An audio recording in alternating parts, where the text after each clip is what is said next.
Noong taong 2008 sa Shreveport, Louisiana, isang 18 years old na estudyante sa universidad na may pangalang Tavia at ang kanyang kasintahan na sila Mandre ay lumabas isang gabi upang magpalipas ng oras. Habang binabaybay nila ang isang liblib na daan, sinalakay sila ng dalawang lalaki. Pilit silang pinabababa sa kanilang sasakyan habang inaatake. Pagkatapos, pinagsamantalahan ng mga lalaki si Tavia. Pinagbantaan sila na papaslangin at ang kanilang mga pamilya kung isusumbong nila ang lahat sa pulisya. Pagkatapos ay tumakas sila mula sa lugar ng insidente. Iniwan ang magkasintahan na takot na takot. Ilang araw ang lumipas, nalaman ni Tavia na nabuntis siya. Bagamat hindi niya ito inaasahan, ay pinanatili niya ang pagbubuntis, ngunit hindi naging maganda ang kapalaran ng mag-ina. Isang araw nakita si Tavia na may 3 tama na tuluyang tumapos sa kanya at sa kanyang magiging anak. Ano kaya ang nangyari?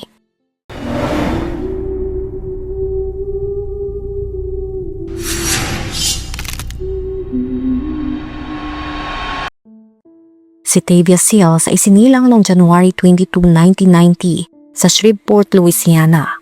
Ang kanyang ina ay kilala bilang si Vicky Brittain. Si Tavia ang pangalawa sa bunso sa 4 na anak ng kanyang mga magulang, kaya't mayroon siyang 2 kapatid na babae at isang kapatid na lalaki. Hindi nagtagal si Tavia ay nag-enroll sa isang middle school.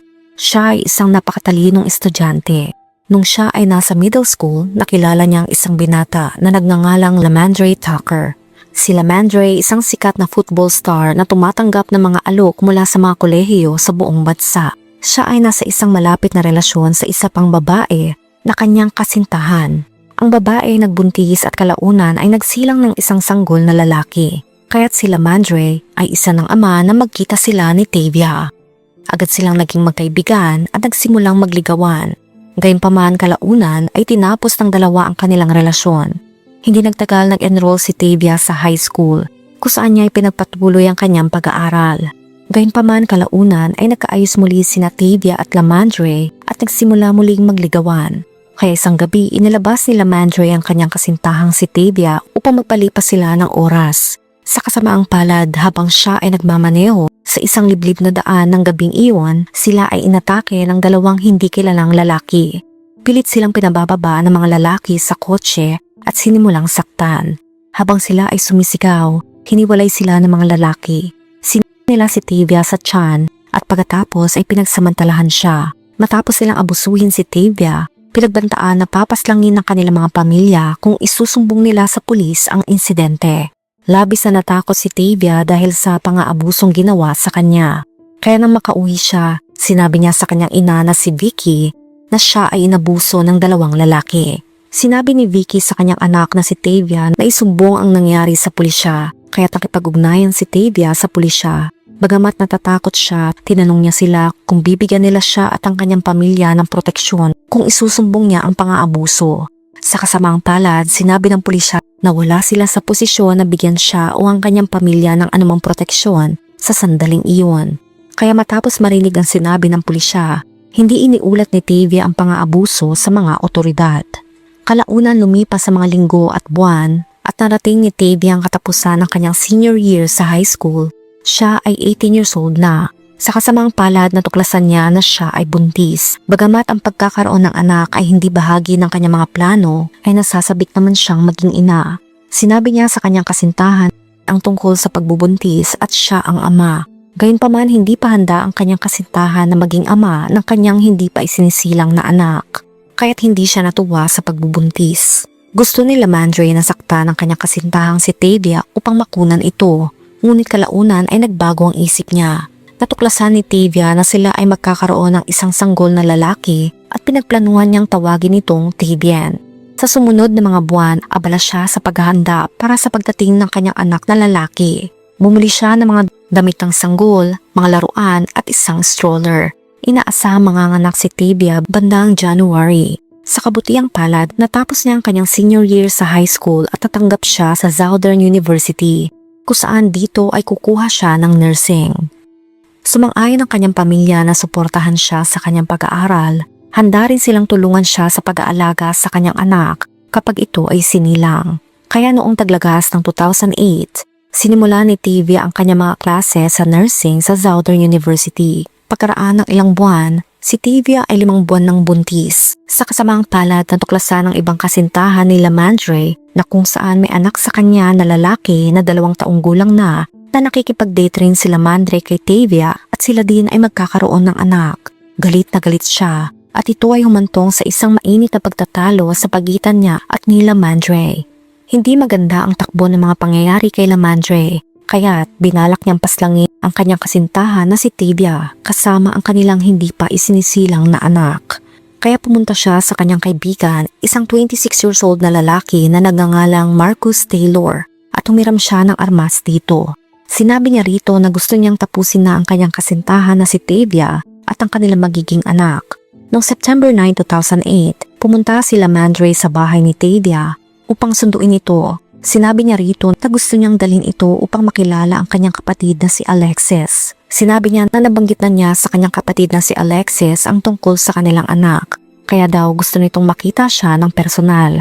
Kaya't hiniling ni Lamandre kay Vicky, ang ina ni Tavia, na ipanalangin ang kanyang anak. Matapos marinig ang lahat ng ito, nakaramdam si Tavia na mayroong hindi tama. Ngunit gayunpaman nagpasya siyang sumama sa kanyang kasintahan na si Lamandre. Kaya't umalis ang dalawa sa bahay ni Vicky. Gayunpaman, hindi dinala ni Lamandre si Tavia upang makilala ang kanyang kapatid na si Alexis. Sa halip, dinala niya ito sa isang pond ng gabing iyon. Hindi nagtagal sumama si Marcus sa kanila sa pond. Inilabas ni Lamandre ang kanyang armas at inatake si Tavia ng 2 beses. Bumagsak si Tavia sa lupa, kumakapit sa kanyang buhay. Pagkatapos ay binuhat niya ito at tinulak sa loob ng pond. Muling itinuntok ni Lamandre ang kanyang armas kay Tavia at pinutok ito sa likod. Isang tama na hindi na siya makakaligtas. Pagkatapos kumuha ang kaibigan ni Lamandre na si Marcus ng isang sanga at itinulak si Tavia gamit ito sa mas malalim na tubig sa pond. Ilang oras matapos paslangin ng kanyang kasintahang si Tavia kasama ang kanilang hindi pa isinisilang na anak, bumalik si Lamandre sa bahay ni Tavia. Pagkatapos nagsinungaling siya sa ina ni Tavia na si Vicky na inihatid niya si Tavia sa apartment ng kanyang kapatid sa Prince Village Apartments. Nakaramdam si Vicky na mayroong hindi tama dahil alam niyang wala sa bahay ang kapatid ni Tavia. Nasa ospital ito dahil nagkaroon ito ng komplikasyon matapos manganak. Nang hindi umuwi si Tavia ng gabing iyon, tumawag ang kanyang ina sa 911 at iniulat na siya ay nawawala. Hindi nagtagal dumating ang mga detective sa bahay ni Vicky upang tanungin siya tungkol sa kinaroroonan ng kanyang anak na si Tavia. Sinabi ni Vicky sa mga detective ang sinabi sa kanya ni Lamandre. Inilahad niya sa mga detective na walang katuturan na ihatid ni Lamandre si Tavia sa bahay ng kanyang kapatid dahil nasa ospital nga ito. Agad na nagsimula ang pulisya sa pag-iimbestiga sa pagkawala ni Tavia. Pumunta sila sa apartment building ng kapatid ni Tavia upang tignan kung mayroong anumang surveillance footage mula sa apartment building na makakakuha ng paghatid kay Tavia. Sa kabutiang palad, nakakuha sila ng surveillance footage. Gayunpaman nang tignan nila ang footage, walang senyales nila Tavia o Lamandre sa alinmang footage. Kaya't agad na nalaman ng mga detective na nagsisinungaling si Lamandre. Agad na itinuring ng mga detective si Lamandre bilang kanilang person of interest sa pagkawala ng kanyang 5 buwang buntis na kasintahan na si Tavia. Samantala, labis na nag-aalala ang pamilya at mga kaibigan ni Tavia sa kanyang kalagayan. Kaya tumabas sila sa mga lansangan upang hanapin siya. Sinuyod nila ang bawat lugar sa bayan at kumatok sa mga pintuan ng mga tao. Umaasa makakahanap ng sino mang may alam na kinaroroonan ni Tavia. 3 araw matapos mawala si Tavia, noong September 12, 2008, 2 tao ang nangingisda sa isang pond sa Shreveport, sa kapitbahayan ng Martin Luther King Jr. Napansin nila ang isang kakaibang bagay na lumulutang sa tubig sa isang pond. Nang tingnan nila ng mas malapitan, napagtanto nilang ito ay isang tao. Kaya agad silang tumawag sa 911. Hindi nagtagal dumating ang pulisya sa lugar ng pinangyarihan, pagkatapos ay hinila nila ang labi mula sa tubig. Nakasubsob ito at labis na itong nabubulok. Kaya nang baliktarin nila, nakita nila ang biktima ay isang buntis. Natuklasan ng pulisya na ang biktima ay pinutukan ng 3 beses na sanhi ng kanyang pagkasawi. Isa ang tumama sa kanyang leeg, isa sa kanyang braso, at ang nakakasawi na bala ay tumama sa kanyang likod. Dinala ang labi para sa autopsy. Natuklasan na ang buntis na biktima na pinaslang ay si Tavia Sells at ang kanyang hindi pa sinisilang na anak. Nagsagawa ang examiner ng DNA test para sa hindi pa isinisilang na sanggol at ang mga resulta ay nagpahiwatig na hindi si Lamandre ang ama ng sanggol na dinadala ni Tavia. Dahil si Lamandre isang person of interest sa kaso, bumalik ang mga detective sa kanya upang muling tanungin. Gayunpaman nang dumating sila sa kanyang bahay, wala siya roon. Sa kabutiang palad, natagpuan nila ang kanyang ina.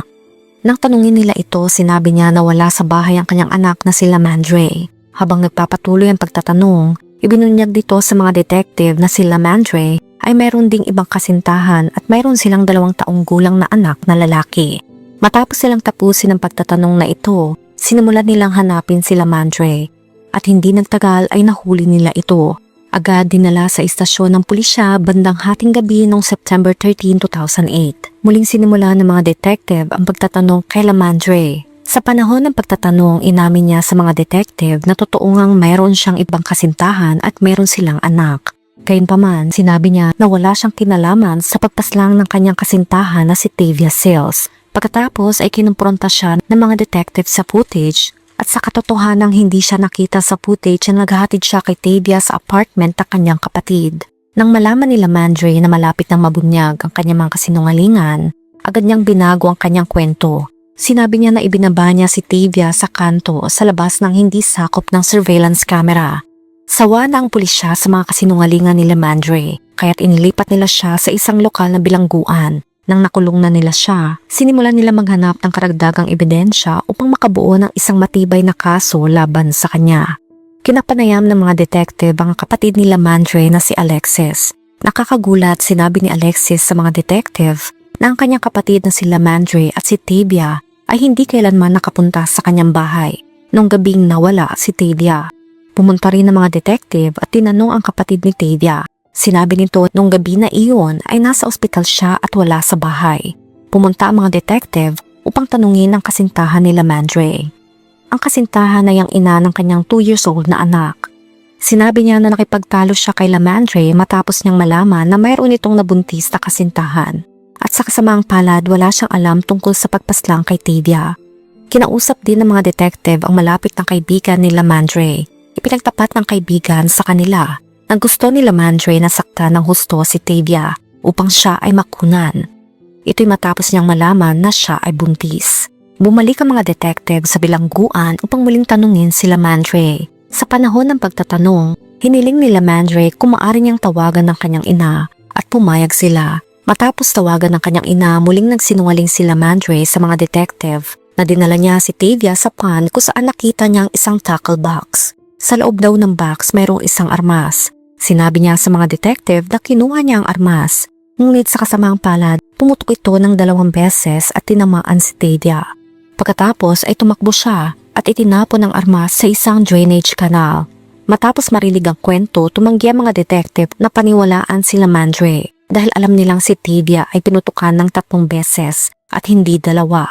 Hindi rin nila pinaniniwalaan na posibleng makahanap si Lamandre ng isang may kargang armas sa isang tackle box at aksidenteng pumutok ito ng 2 beses. Nagpatuloy mga detectives sa pagkolekta ng karagdagang ebidensya. Tinanong nila ang isa pang kaibigan ni Lamandre. Ibinunyag ng kaibigan sa mga detective na noong araw bago matagpuan si Tavia, hiniling ni Lamandre sa kanya na magsinungaling sa pulisya na nakita niya itong ibinababa si Tavia sa apartment ng kanyang kapatid. Muling tinanong ng mga detective ang isa pang kaibigan ni Lamandre. Ibinunyag nito na ipinagtapat sa kanya ni Lamandre na pinaslang niya si Tavia. Sinabi ni Lamandre sa kanya na noong araw na iyon, kasama niya ang kanyang kaibigang si Marcus Taylor sa isang pond nang itulak niya si Tavia sa pond at pinutukan ito. Matapos niyang atakihin si Tavia sa unang pagkakataon, tinanong siya ni Tavia kung ano ang iisipin ng kanyang ina. Sa kasamaang palad, pinutukan muli ni Lamandre si Tavia. Taglay ang katotohanan, bumalik ang mga detective kay Lamandre sa kustodya ng pulisya. Pinilit nila siya sa kanilang mga pagtatanong. Pagkatapos ay umamin si Lamandre na kumuha siya ng armas sa kanyang kaibigang si Marcus, ilang araw bago ang pagkasawi ni Tavia. Pagkatapos ay binunyag niya na sumama si Marcus sa kanila sa pond. Pagkatapos ay sinabi niya na nag-alok si Marcus na turuan si Tavia kung paano humawak ng armas at ibinigay niya ito sa kanya. Ngunit sinabi niya na mali ang pagkakahawak ni Tavia kaya sinubukan niyang kunin ang armas. Ngunit hindi ito binitawan ni Tavia.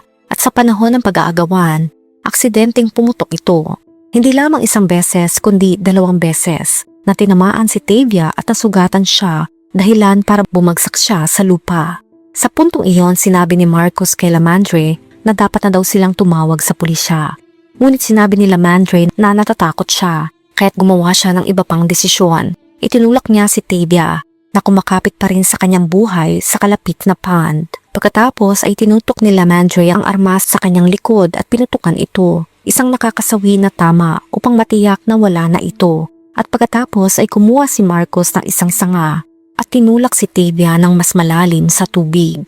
Si Lamandre inaresto at formal na kinasuhan ng first degree murder kay Tavia at sa kanyang hindi pa sinisilang na sanggol. Dinala ng pulisya si Marcos Taylor sa istasyon para sa pagtatanong. Ipinagtapat ni Marcos sa pulisya na ibinigay niya ang kanyang armas kay Lamandre. Inamin din niya na naroon siya sa lugar ng insidente, nagpapanggap na mangingisda. Matapos marinig ang pagtatapat ni Marcos, inaresto siya ng pulisya at kinasuhan ng pagpaslang kay Tavia.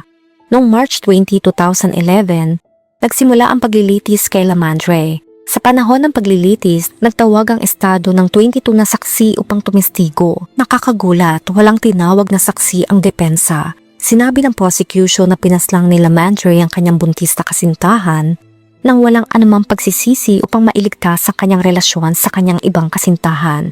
Sinabi rin nila na maraming beses na nagsinungaling si Lamandre sa mga detective sa panahon ng pagtatanong dahil paulit-ulit niyang binabago ang kanyang mga kwento. Sa panahon ng paglilitis, gumawa si Lamandre ng kaguluhan at inalabas siya sa courtroom. Tumagal lamang ng 30 minutes ang hurado upang hatulan si Lamandre na guilty sa first degree murder ng kanyang kasintahan na si Tavia Sills at ng kanyang hindi pa sinisilang na anak. Noong June 2011, si Lamandre Tucker ay hinatulan ng pinakamataas na parusa, ang pagkasawi sa pamamagitan ng indikasyon para sa pagpaslang kay Tavia Sills at sa kanyang hindi pa sinisilang na anak. Hindi matagumpay na sinubukan ni Lamandre na iapila ang kanyang kaso. Pinagtibay ito ng Louisiana Supreme Court. Sa kabilang banda, ang paglilitis kay Marcos Taylor ay ginanap noong October 2013. Natagpuan din siyang guilty sa pagpaslang kay Tavia at sa hindi pa sinisilang na anak. Si Marcos ay hinatulan ng 30 years na pagkakabilanggo. Ikaw, may masasabi ka pa sa kwento natin ngayon? Let me know sa comment section. Kung nakaabot ka sa video na ito ay maraming salamat. Huwag kalimutan mag-like, share, subscribe, and turn on the notification. Ingat ka palagi! Ciao!